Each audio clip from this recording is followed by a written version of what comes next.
afternoon guys. Ayan. Hapon na, mag-aalauna. Katatapos ko lang din mag-lunch at saka maglinis. Hindi naman sobrang linis kasi ano lang, punas-punas lang at saka walis. Hindi ko pa nadadaot. Yan, hugas ng mga kaldero. Maya lang pauwi na si Abby. Ewan ko matutuloy kami mamaya aalis. Sabi ko depende kung okay siya o pagod na siya. Pero kung hindi, pahinga na lang. Total bukas off din naman ako. Pareho kaming off bukas. Wala siyang pasok ng Saturday. Which is good na dire-diretso na ata. Hanggang March ata wala silang work ng Saturday. Sana. Para mapahinga niya lagi yung 2 days. Ako naman, sinusulit ko yung pahinga. After itong linis, bukas wala nang gagawin. Magsasalang na rin ako ng labahan. Pilitin ko matapos yung labahan today para the whole day tomorrow, pahinga na lang. Which is luto. Madali lang na yung luto. Kanina nakapag-prep na rin ako ng ulam para mamayang gabi. Mag-aano lang ako. Shanghai noodles at saka chicken. Chicken on the side. So yan, tapusin ko muna. Sandokin ko lang at ako mag-aano na rin. Magsalang na ng labahan. Yung buko talagang nag-ano dahil siguro sa anesthesia, pag nahugot siya, hindi siya napuputol gaya dati nagpuputol. Ngayon kasama yung pinaka-follicle niya. Kaya nag-worry ako panipis na panipis. Kaya hanggat maaari ako sinusuklay. Kasi pag nagsuklay talagang lagas pati pag naligo. Yung yung winawalis ko puro ng buhok. Pati yung walis na puluputan na ng buhok. Ito na nga pala yung bigay nila sa akin nung bumalik ako sa work. Hindi pa na natanggal yun. Dami na yung usbong kagad na maliliit yun. Nagustuhan niya yung pwesto kasi pag umaga, dito yung pasok hanggang gantong oras. Mga bandang alas 2 yan, alas 3. Yan, kita yung sikat ng araw. Yan.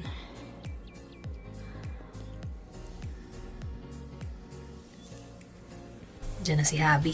Hapon na. Bumili pa kasi ng cake. Pasalubong daw niya.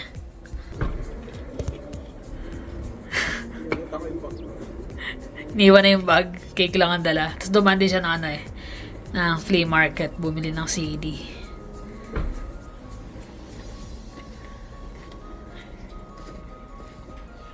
Happy birthday. Bakit may pa-cake ka?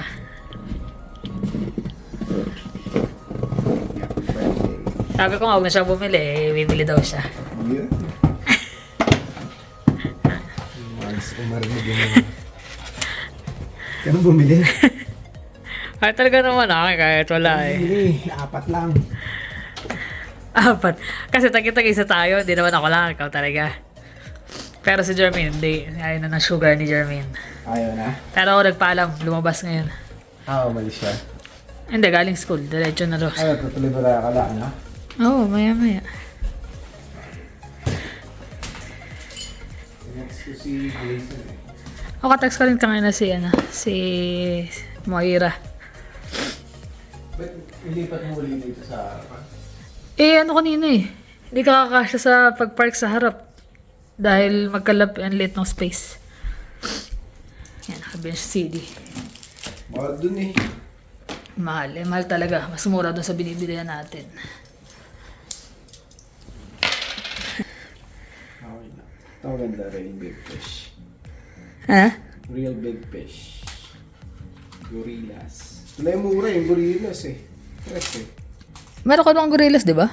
Wala. Marami ako lumili. Yan. Ito yung mga flavor na kinuha niya. Ito yung favorite ko. Hazelnut. Tapos kumuha siya ng cookies and cream. Tsaka blueberry.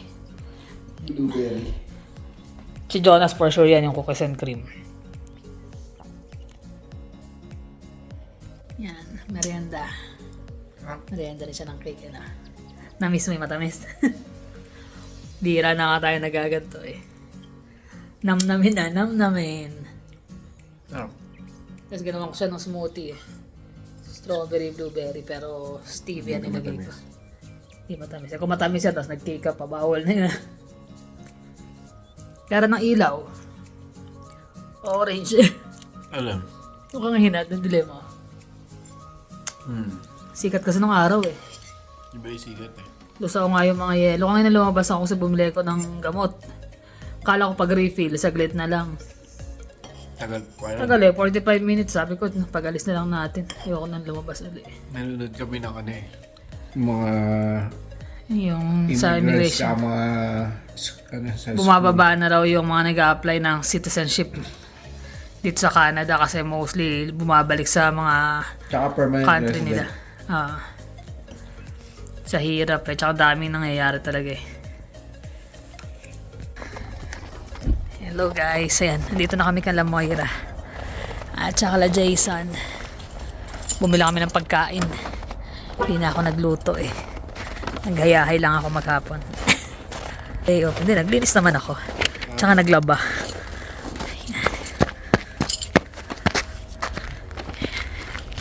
Bisita tayo katatapos lang ng surgery ni Moira eh.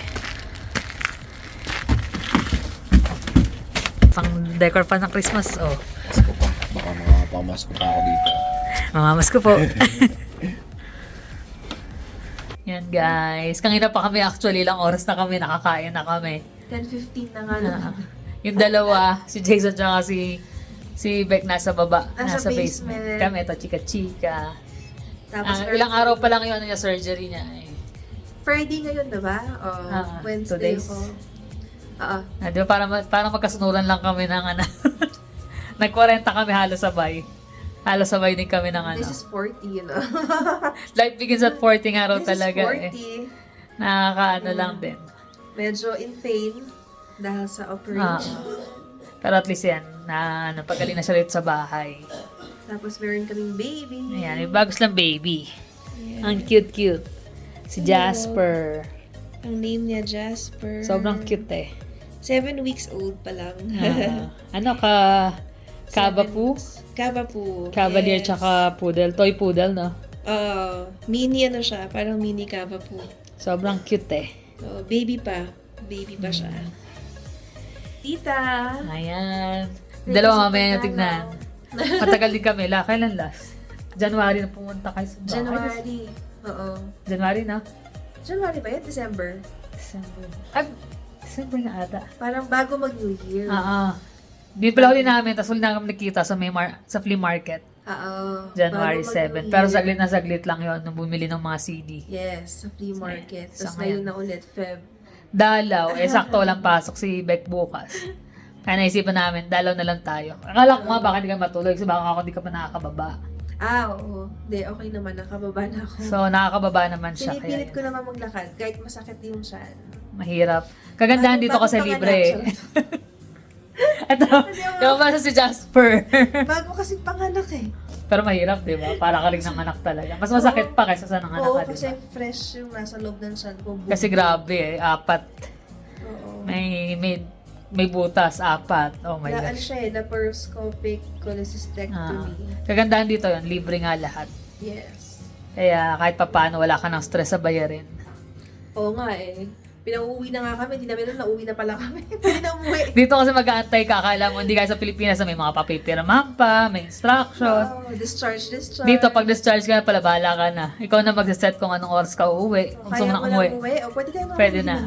Kaya nga di ba sabi ko sa'yo, last time ako naglakad. Buti nga siya, naka-wheelchair siya eh. Oo, wheelchair. Hindi ako maglalakad. Sakit ng tiyan ko ah. Pero ngayon nakakana siya kahit pa paano, yun nga lang, hirap. Dapat pala nakaano ka, yung Nakaslant. ganun. yung recliner. Oo, kaya parang nakaslant siya kami unan ako, ganyan. Same tayo, una ko hanggang ngayon nandun pa rin sa Oo, pag nakaupo ako dito sa sofa, yan, may unan. kailangan nakasanda. Para medyo nakaslant. Ayan, get well soon. Salamat! Salamat!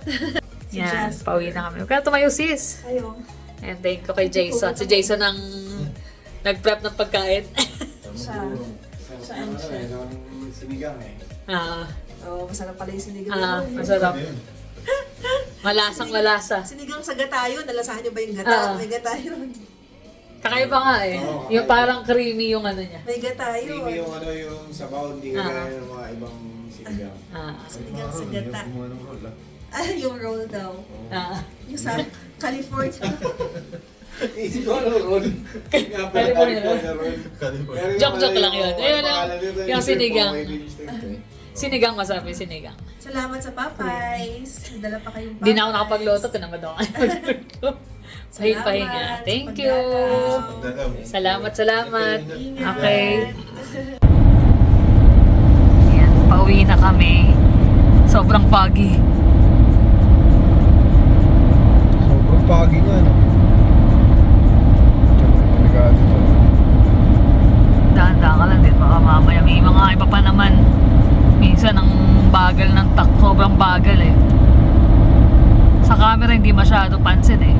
Dahil yung ilaw nung sasakyan, pero talagang sobrang foggy. Hindi mo, no? Pababa pa lang eh, no? May mga struggles na mga nag-drive ng gabi sa Canada. Gabi, tsaka sobrang aga. Alberta. Sa morning, ang hirap. Kaya kailangan slow down talaga. Pero wag sobrang slow down kasi delikado rin sa mga Delikado yun. sa mga iba. Kasi makikita mo kapag kasi malapit ka na sa sasakyan. Steady. Good morning guys. Yan, tanghali na actually kami nagising. Kasi di ba galing nga kami sis Moira kagabi. Bisita lang. Pag uwi namin, mag-alaw na rin kami nakatulog. Nagising kami ata 9. Si Happy 9:30. Ay 9, ako 9:30 na. Tapos kape-kape. Ngayon magluluto ako ng ano. Dalawa lang kami kakain kasi si Jeremy hindi raw siya kakain. Seryosong-seryoso yung binata namin sa pagda-diet. Pero maming gabi raw kakain siya, papapakalak siya ng ulam. So magluluto lang ako ngayon ng ano. Si Jonas pala wala at saka si Emma. Kanina nandito sila. Pero umalis, magmumol daw sila. Doon na sila magla-lunch. So to end. Shanghai tin noodles. Yan. Nabili ko sa superstore. So mag-isa lang ako yan. Yung chicken. Tapos bok choy, onion, red pepper, tsaka carrots. So gisa-gisa lang yan. Tapos lagyan ko lang ng oyster sauce. Tapos paminta. Wala akong ano, naubusan pala ako ng chili flakes. Masarap itong kung medyo maanghang. Pero okay na rin yan. Tapos, gawa lang ako ng karaage chicken. So, mamarinate ko lang to. Konti lang to eh. Para hindi na kami magra-rice. Ano lang yan. Mamarinate ko lang sa soya sauce, konting kalamansi, at saka grated na ginger. Tapos, pag dinip-fry, instead na potato starch, pag karaage kasi potato starch ang gamit, gagamitin ko is cornstarch. Yan. So, ito na yung karaage chicken na marinate ko na. Grated na ginger, pero konting ginger lang. Tapos garlic powder, nilagyan ko ng konting hot sauce para may konting ahang. Tapos paminta. Tsaka konting soy sauce at tsaka liquid seasoning. Tapos dito ko na rin ihahalo yung pinaka-cornstarch niya. Tapos mix. Prito isa-isa. Dandahanin. Yan. Hindi mo na kailangan lagyan ng sausawan to ano kasi malasa na yan dahil nga yung sa timpla. Yan, nagisa ko na yung ano. Chicken, garlic, yung onion, red pepper, tsaka ang tawag mo doon, bell pepper. So, lagay ko na to. Yung Shanghai noodles. Yung pechay, yung bok choy maya-maya na. Kasi mabilis lang maluto yun. Ayan na, almost done na yung Shanghai noodles natin. Lagay ko yung bok choy. Nasison ko na rin yan. Konting oyster, maraming paminta, at saka konting soy sauce. Ayan na, luto na. Kakain na rin si Jeremy. Nakita niya yung chicken karaage. Chicken karage! Ayan. Natapos na namin manood ng movie. Yan. Si Snoop, Underdog. Underdogs, panoorin niyo yun. Maganda. Sa Amazon nga lang. Pero maganda siya si Snoop Dogg. Ano yung story. What's up? Puro ano yun eh. Puro pag mga mga rapper, mga batang di ba? Mas magaling ka. Paano yung sa'yo? Ha? Paano sa'yo? Bakit naman sa kanila? May bago itong natututunan para... Pakita sa kanila yun. para Dahil sa Pepsi, Alam niyo yun, sa Pepsi yung bata, Yung tapos bata. pag dumarating na yung truck ng Pepsi, Kaya bubusina na. bumubusina. Sumasaya. Ginaya ko lang tuwa siya eh. Nagsa-cellphone ako. Bigla sabay dahil tumugtog yung ano eh. Tapos yung tao eh. Pinatatawa lang kita para mawala yung sakit ng leg mo. Yung parang kahit siya nabigla siya at sumayap siya ng gano'n. Ay, nako. Kuha ba?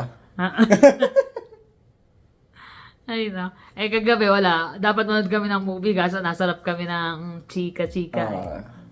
Hindi na nga ako masyado nakapag-vlog. Nakatapos na kami kumain eh. Yun lang naman kasi yung circle of friends namin talaga dito. So, syempre, sino-sino pa ba mga magdadamayan, di ba? Yung mga parang pamilya namin talaga sila dito eh. Ilan lang naman sila. Kaya pagaling ka, Moira. Pagaling. Saka masarap yung luto ni ni Sinigang Jason. na may touch ng coconut cream. Oo. Sarap nga Parang nakatingin mo lang ako yata nakatingin na. Pero di siya yung hindi siya ganun katapang yung cream niya. Yung Kaya cream, yung parang yung sinigang niya naging creamy. magaling na cook pala to si Jason. Pati yung mga roll, yung galing niya eh. Yung California roll, tsaka yung isa. Alata naman nakabalit siya. Sana nagustuhan niyo rin yung fried chicken ko. Niloto mo din? Oo.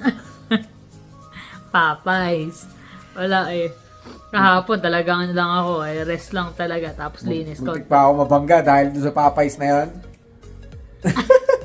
Atras na ako ng babae na nasa main road ako eh. Nasa main road siya galing sa parking. Atras eh. Binusinahan niya kaagad kasi pagka yung bangga talaga sa akin. Parang nag-isip pa nung binusinahan ko, ano ba gagawin ko? Maatras pa uli eh. Oo. Tapos uminto, tapos pumasok uli siya doon sa parking. Pucha, babanggay talaga eh. Gulat siya nung bumusina ko eh. Tapos sabi ko, ano ba? Sino ba yung nagdadrive? Siguro ako, baka ibang lahi. Pagtingin ko Pilipino eh. Pilipina. Kaya sabi ko sa kanya, dito sa area namin, ingat talaga siya. Marami talaga dito na yung mga parang dito na lang din natuto mag-drive ng sasakyan. Hindi mag-double check muna ng paulit-ulit. Hindi kagaya ng mga mga galing sa Pilipinas na talaga nagda-drive na doon. Sanay na. Sanay, alert na alert eh pagdating dito. Although hindi naman natin maiwasan yung aksidente, pero mas advantage yung galing ka sa Pilipinas, doon ka natuto mag-drive. Pati yung mga manual, pati motorsiklo, marunong. Iba yung alertness nun eh. Kailangan taga-alerto kapag hindi. Pero pag dito ka natuto, by the book lahat eh. Grabe naman. Dito lang din naman ako natuto mag-drive ah. Drive ka naman ng motor sa atin. Diba? Daw lang book. Drive ka naman Bahala drive. ka sa buhay mo dyan, para sa galingan mo. Buhay mo yung nakataya dun eh. Kaya nga, pauwi tayo Philippines tayo makaka-drive eh. Wala naman lisensya kasi. Pero kaya ko pa naman mag-drive dun. Nakakatakot mag-drive sa Pinas. Sabi ko nga, testingin natin yung Dati pag nagmotor ako noon, sige lang, singit. Ngayon ata, baka di ako makatawid kahit sa Hindi ako kabila. makatawid na by foot eh. Pero meron tayong tumawag na pagbibigyan ba tayo nito o hindi? Nung umuwi kami nung unang uwi na nag-drive ako ng yung may motor pa nung sinundo ko kayo. Oo. Unang sundo ko sa kanila, galing dito. Pinag-drive ko pa siya nun eh. Bibili ako ng pandesal sa kanto eh. Dala ko yung motor. Di ako makatawid. Samantalang dati, isa ako sa mga nakikipagsiksikan na gano'n pagpapasok mo sa trabaho. Iba na syempre. Nasanay ka ng pagbibigyan ka eh. Dito kasi talagang sumunod ka. Pagbibigyan ka naman, kagaya kanina, di ba? Pagbibigyan mo naman. Kaya lang, kung nasa gitna ka na tapos sa atrasan ka, Oo. bakit ganun? Di syempre, paano yun? Either umabante pa ako o umatras. Kaya talaga, double check. Shoulder check para sigurado. Ayun lang. Tapos nga, pachika-chika nga. Kasi nga nagka-surgery siya sa nung Wednesday. So halos halos bago pa yung surgery niya. Yung sa amin kasi maliit lang yung group of friends namin pero piling-pili talaga. Na talagang alam mong yung may sasandalan ka or may Kasi wala kaming family pamilya ka. rito eh. Yun yung mga kaibigan na alam mo na na nandiyan lagi. Kahit Kuya Eric, si Ate Wendy, hindi namin masyadong nakakasama. Pero alam mo, nandiyan pa rin sila sa amin, para sa amin, ganun. Pag kami sila, malalapit na Carol, talaga sa Ate Carols, kay Louie, Louie. si Olive at saka si Louie. Yan, Ano tapos din, sila Ate Cristel, mga winisip sa akin dito. Tsaka nanonood sila ng update namin kasi alam nila na kung ano yung pinopost namin sa Facebook o sa YouTube, sa YouTube. Yun talaga. Yun talaga yung nangyayari sa amin, hindi kami yung gumagawa ng kwento. Kung ano yung normal talaga na Oo. Kaya buhay minsan wala na rin kami mai-upload pero sinishare pa rin namin kung ano yung buhay namin dito. kasi yun lang talaga eh. Tsaka ano lang kami yan, machika lang kami kasi yan sa camera. Pero pag sa personal na unang kilala kami, medyo hindi kami makwento talaga. Oo. Medyo tinatansya pa kasi namin kung ano ba yung reaction ng tao, ganyan. Ayan. Tsaka hindi naman lahat nagpapablog din.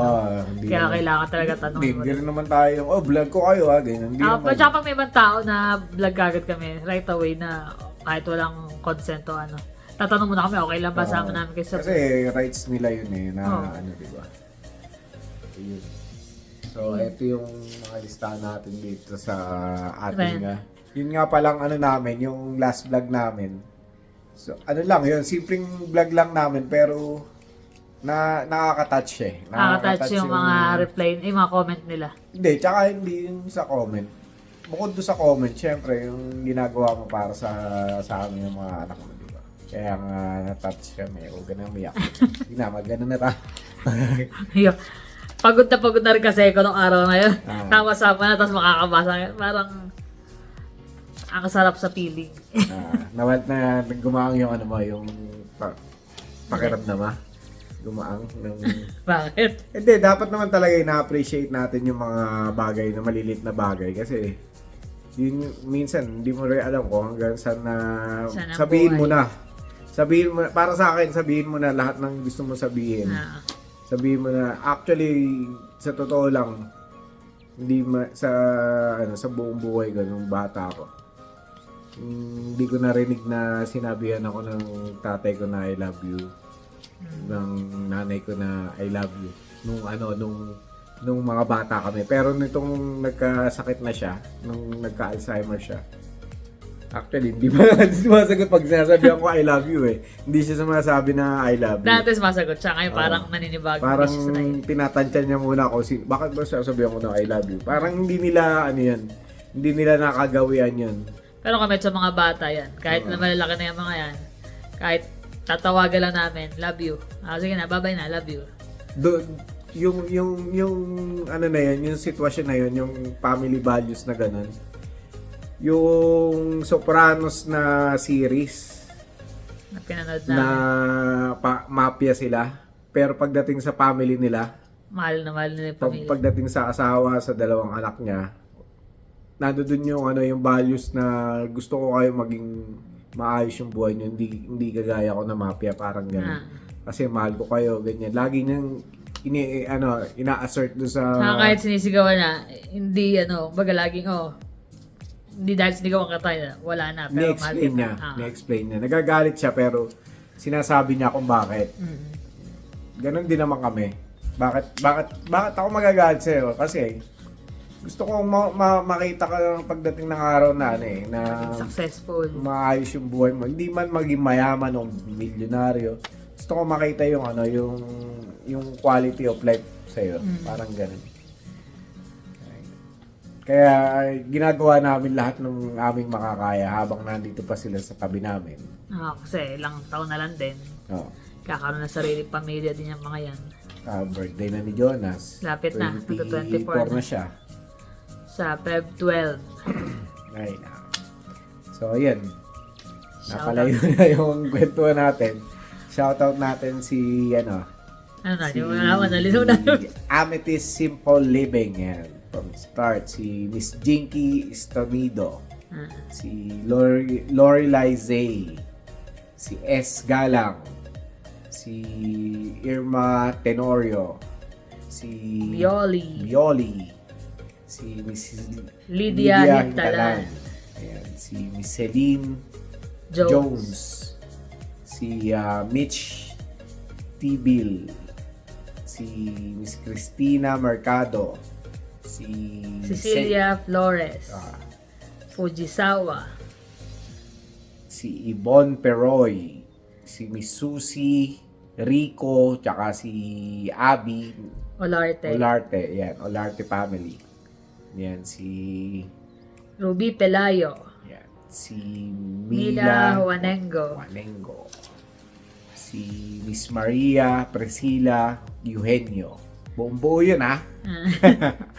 Si Madeline Nagae. Si Miss Grace Tolentino. Si Simi. Si Y-Web. Y-Web. Si Chris Marie Santos.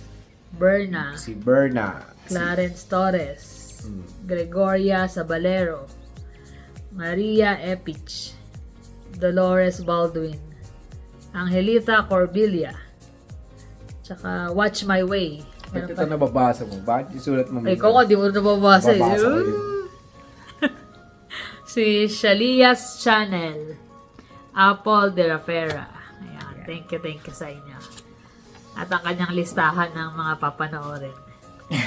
Kaso bukas pang umaga ako, so I don't know makapanood kami. Yan. Maraming salamat sa inyong mga comments, lalo na doon sa last vlog namin. Na ano kami, na touch. Nakaka-ano rin yung mga, ano nila, yung comment Comment nila. nila. Nakakatuwa din. Pero ganun talaga kami. Hindi, kumbaga, na-appreciate ko yung mga ginagawa niya talaga para sa pamilya. Ganun naman din naman tayo, siya. oo. oo. Give and take. Kailangan give and take ang pagsasama. Hindi pwedeng take lang ang take o give ng give. Nakakapagod yun eh. Nakakatuwa naman pag take lang ng take. Kailangan pantay. Kailangan pantay lagi. So, paano guys? Ano pala? Sis Moira, pagaling ka. Get well soon. Tsaka, si Jason. Si Jason. Tatagal niya. Kasyal. Tatagal mo na. Tatagal kasi siya. Lahat muna ngayon. Alam na. Pero maganda yun. Masarap sa feeling yung Oo. ganun eh. Naalagaan. Ikaw naman yung inaalagaan. Papaliguan, ganyan. Gusto pala. Ang tawa siya. Paligo sa beses. Naliguan niya ako. Di na. Ako na sunod. Ayun na. Paano guys? Thank you for always watching. Please like and subscribe. See you in the next vlog. Bye.